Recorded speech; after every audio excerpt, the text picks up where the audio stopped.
Now, I had the distinct privilege of speaking with Charles Nenner yesterday.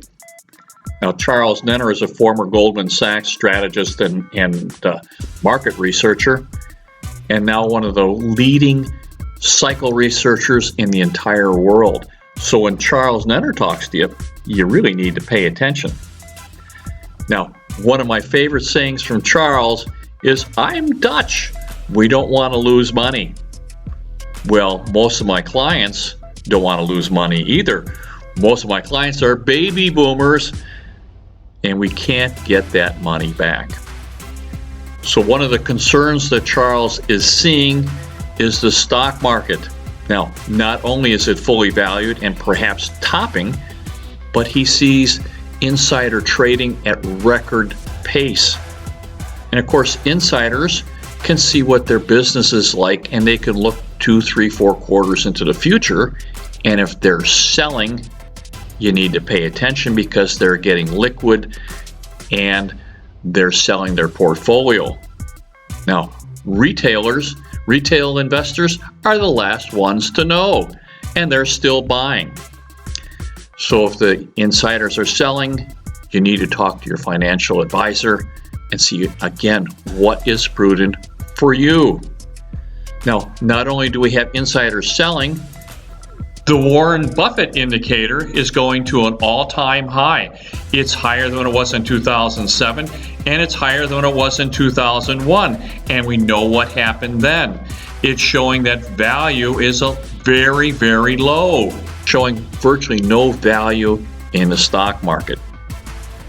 Now, we talked about many things. We talked about interest rates. Charles thinks interest rates are going to start trending down as soon as mid-February. He talked about the 30-year bond, the interest rates going very, very low. Now that means that the U.S. bond market is going to do very, very well.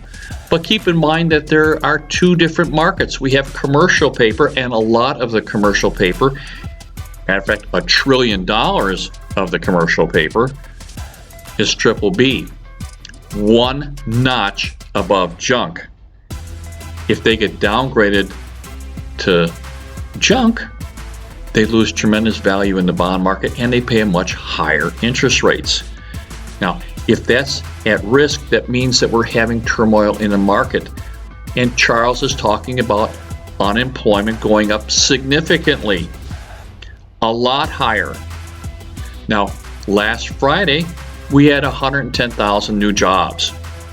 Most of the economists were thinking we're going to be close to 150 or 160,000 new jobs. So we're still creating jobs, but nowhere near what we were. Part of the problem is the economy is going to start softening is because his research is showing that the US dollar is going to get significantly stronger. Now the DXY, which is the dollar index, is running around 96, 97, 98. Charles thinks it could get up as high as 112. Now, a 112 in the DXY is saying that the dollar is extremely strong. And of course, any loan in the world that is expressed in US dollars means that you might even have to pay more than what you originally, if you borrowed $1 billion, you might have to pay $1.010 billion or $1.012 billion back. So not only are you paying interest, but you're paying a higher rate of return. It's also really, really hard on commodities, and Charles sees no inflation. He actually sees deflation and thinks commodities will be down for the next 2 to 3 years. Now, where do you hide if you're having problems in the world? Well, he thinks gold and silver will do exceptionally well. Now, one wouldn't think that with the US dollar being so strong, but that's a contrary indicator. So we're a store of value. So when people get concerned, they go to precious metals, they go to gold and silver, and they do reasonably well in tough marketplaces. He also thinks that real estate, a separate asset class from others, would be a very conservative play. This is where you can park your money, get a very, very nice return. You can actually live on the yield that you get from real estate. Now he's talking about small rental units. He's talking about small homes, not talking about commercial buildings. He's talking about things that people will be able to rent. He's talking about getting your money into a rental market and being very, very conservative.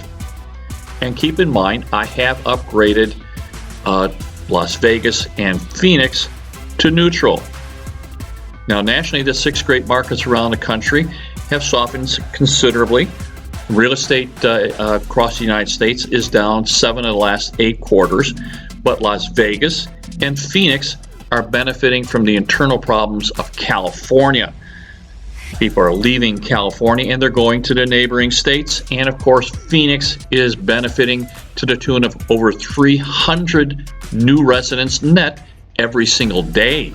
Every day. So it's putting tremendous pressure on our housing, putting pressure on the rentals, and we're seeing rent prices go up and home prices go up, and it's an organic growth. So here again, another good place for you to consider parking some of your money. So when Charles Nenner speaks, we need to listen. You need to talk to your financial advisor, find out what's prudent for you. It's time to start thinking that we need to be conservative and cautious. So I'm here in Phoenix. If I can help in any way, please give me a call. My best to you. Bye-bye.